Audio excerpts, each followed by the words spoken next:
Salut à tous, vous me demandez régulièrement où je me trouve. Quand vous êtes français, quand on vous parle de la Floride, vous me répondez souvent Miami. Non.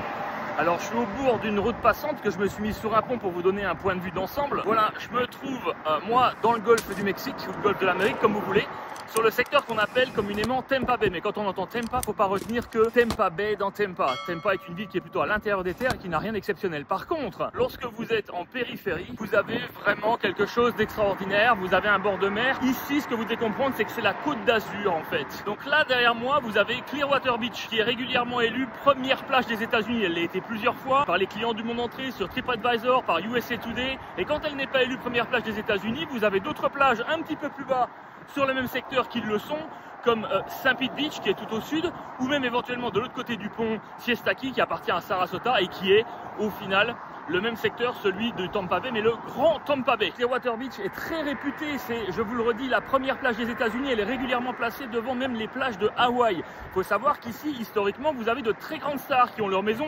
secondaire, comme par exemple John Travolta. Il l'a vendu il y a quelques années. On a toujours sur Clearwater Tom Cruise, l'incontournable. Vous avez à partir d'ici 30 km de plage de sable fin qui s'étendent de Clearwater Beach ici jusque de l'autre côté là-bas. On va passer par Indian Rocks Beach, ensuite vous avez Indian Shores, puis Reddington Shores, puis vous avez Madeira Beach et enfin vous avez St. Pete Beach. 30 km de plage de sable fin dans le golfe. Il faut savoir que ce secteur a toujours le record de l'endroit le plus ensoleillé de la planète. C'est dans le livre Guinness des records, 768 jours de soleil d'affilée. Donc arrêtez de penser que Floride égale Miami. C'est comme quand on demande à un Américain ce qu'est la France, il répond Paris. Ça ne se limite pas à ça. Depuis 10 ans, j'explique à de nombreuses personnes qu'ici vous êtes sur un spot premium. C'est le deuxième pôle économique de l'État de Floride. C'est absolument dingue. Si moi j'ai choisi il y a déjà 15 ans où je me suis installé et 30 ans que je connais ce secteur de m'installer là, c'est pas pour rien. Pôle économique de premier plan, les plus belles plages du pays, plage de sable fin, on ira y faire des vidéos. Voilà, maintenant vous savez, Tampa Bay, la baie de Tampa avec notamment le comté de Pinellas où je me trouve. Une fois de plus, je m'excuse pour le bruit parce que je suis sur l'un des ponts, c'était celui qui allait me donner la meilleure vue d'ensemble. Au moins vous voyez un petit peu de quoi on parle. Et il y a encore quelques jours, vous avez des gens qui me disaient oh là là, mais ça c'est un secteur où il y a personne. Du nord de Tampa jusqu'à Sarasota, c'est 4,3 millions de personnes.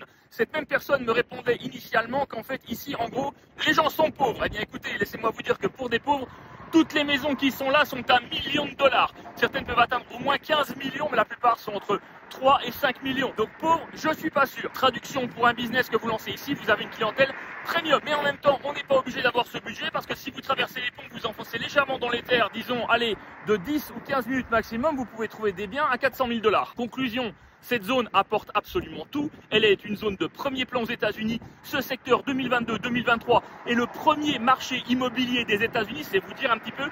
J'ai servi personnellement moi-même des clients de New York, des clients de Californie, parce qu'ils voulaient absolument investir sur ce spot. Pourquoi je me suis installé là et que j'y ai développé mes affaires? Parce que c'est un spot de premier ordre. Arrêtez de penser Floride, Miami. Immobilier 50% moins cher, assurance 2 à 3 fois moins cher. J'en passe et des meilleurs. Vous avez ici un spot d'exception. Comme vous le savez, je suis franco-américain. Je peux m'installer où je veux. Et si j'ai choisi de m'installer là alors que je connais très bien les États-Unis, à votre avis, pourquoi? Alors lorsque vous investissez dans l'immobilier, vous avez une clientèle de dingue parce qu'ici, ça n'arrête pas de grossir. On a de l'ordre de 1000 personnes qui s'installent depuis 3-4 ans maintenant par jour dans l'État de Floride et 150 par jour sur ce secteur. Ce qui veut dire que si vous ouvrez un business ou alors que vous faites de l'investissement locatif, vous n'avez aucun souci à vous faire à partir du moment où vous faites ça bien. Alors vous avez compris, vous savez ce qu'il vous reste à faire. Si vous avez des questions, message privé et je vous répondrai avec plaisir. Je vous rappelle que depuis une décennie, je m'occupe d'achat immobilier ici et de rachat création de business.